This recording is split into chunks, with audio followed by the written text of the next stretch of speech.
This is the all-new Porsche Cayenne GTS and it sounds like this.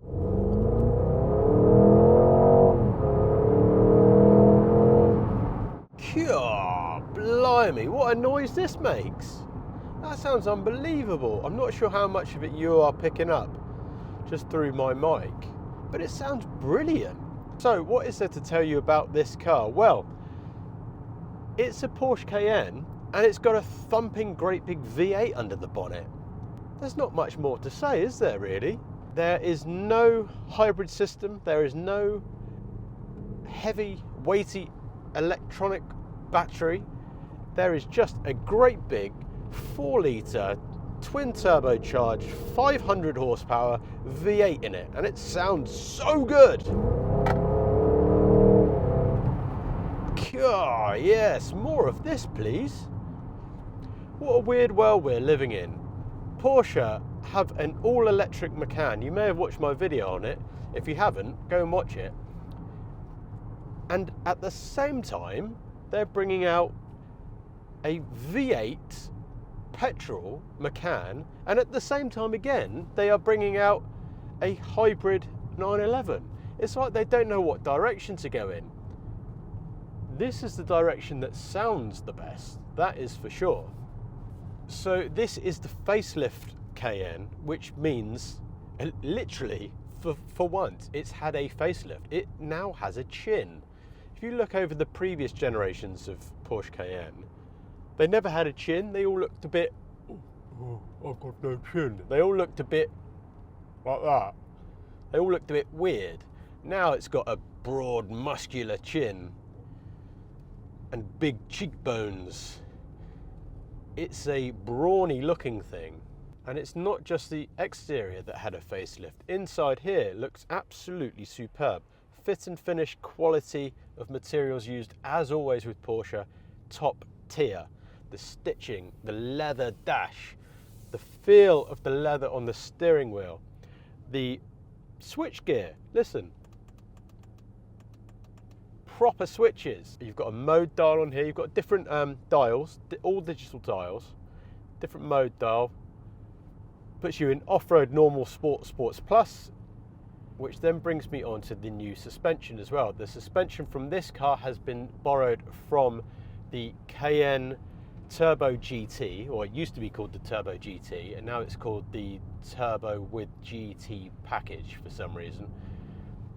But the suspension has been taken from that. God, this engine's a beauty. And it handles really, really well. Like, this is a January cold, wet day, as it always seems to be when I'm making these videos. And it handles brilliantly.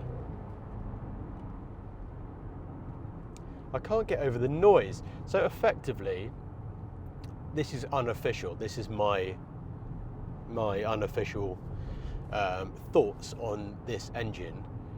It will be the same or very similar to the engine that is in the shared group that Porsche is in. So it will be in the Audi RSQ8, it will be in the Bentley Bentayga, it will be in the Lamborghini Urus.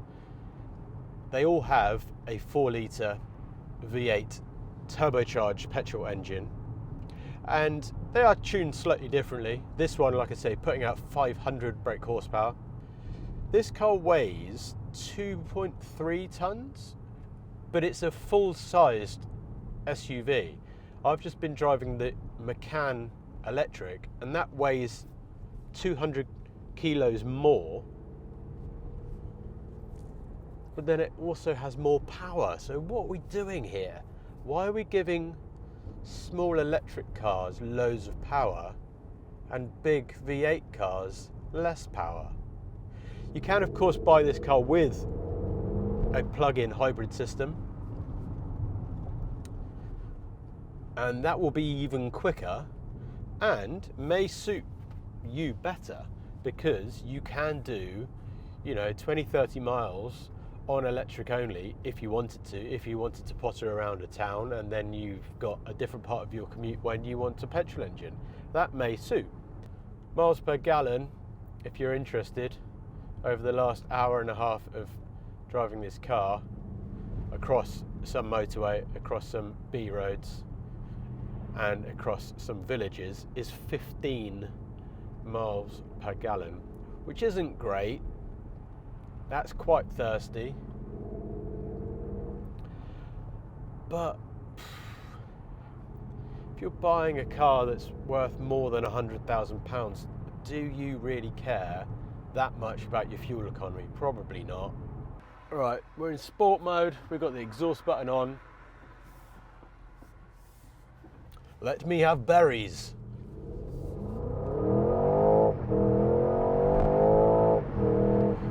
Cure. What a sound. What a noise. Do you know what though? You have got 500 horsepower and a massive great big V8. It doesn't feel that fast. I suppose it's not really. Well, you know, if you are comparing it back to back, as I am, with an electric car, the way it gets off the line is not as fast. But how often are you really nailing it 0 to 60? You spend much more time giving it little tickles of the throttle and just enjoying the V8 soundtrack. That's more important, I think, than just going, right, bang, look at my 0 to 60 time, look how fast I am in a straight line.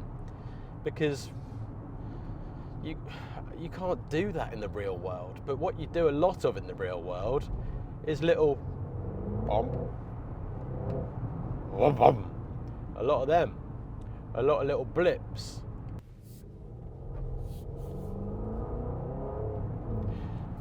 So here's the question. Is it worth buying the GTS over the normal Cayenne S? Well, you get more power.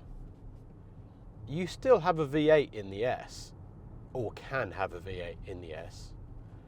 You get more power, you get more noise, you get a slightly nicer cabin with nicer seats. You've got Race Tech seats. This one's got leather and Race Tech and a new pattern on the seats, which is a nice interior. You've got the suspension borrowed from the GT, Turbo GT package, blah, blah, blah thing.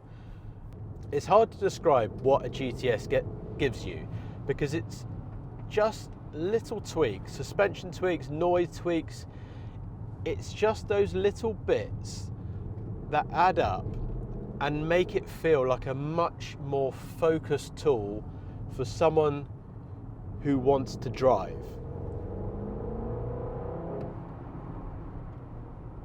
Much like in the 911 range, the GTS was always the sweet spot. I feel like now the GTS in the Cayenne is now the sweet spot of the Cayenne range. It's one of those things. It's hard to just put your finger on it, but when you drive it, if you are a keen driver, you'll go, oh yeah, the GTS, that's the one to have. Right, what about if I go into comfort mode here, or normal mode as Porsche call it. The exhaust system is turned off, as in the valves have shut. The level of my ride height is normal, it was on low. The chassis is on normal, and drive mode is normal. And we are about to creep through a lovely little quaint village. 992 GTS just gone past there. If you didn't watch my video a couple of weeks ago of the brand new 992 Gen 2 GTS, go and check it out because that was a good video. Cool car, that really was. A lot of money though, 160 odd grand. This car, when we're talking about pricing, well, this particular one, I'm not sure, as this is a loan car and it got changed at the last minute. As in spec-wise, I'm not 100% of what it's got on it above the standard GTS trim. However, what I can tell you is the standard Cayenne GTS starts at £105,000.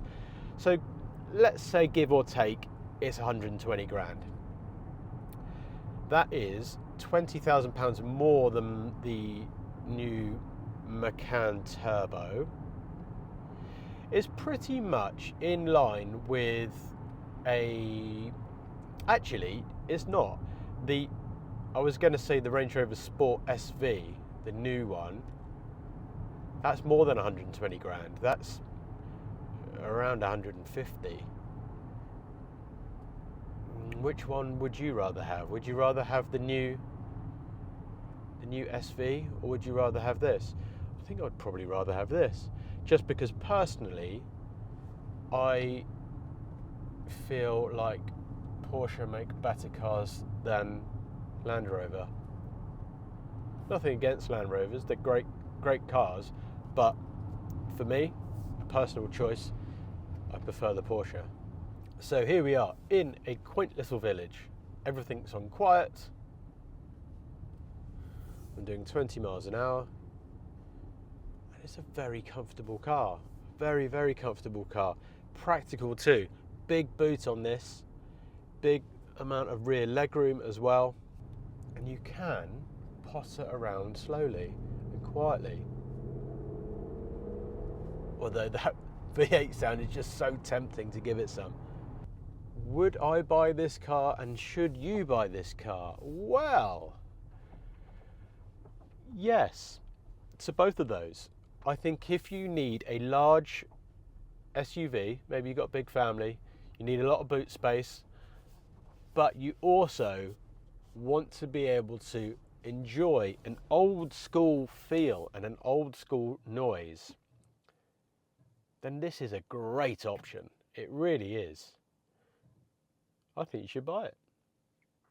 So more videos coming along very soon. So if you like this content, please give it a like, please subscribe, please comment as well. Let's have a chat in the comments. I always like doing that. And yeah, loads more videos coming soon. So I'll see you in the next one.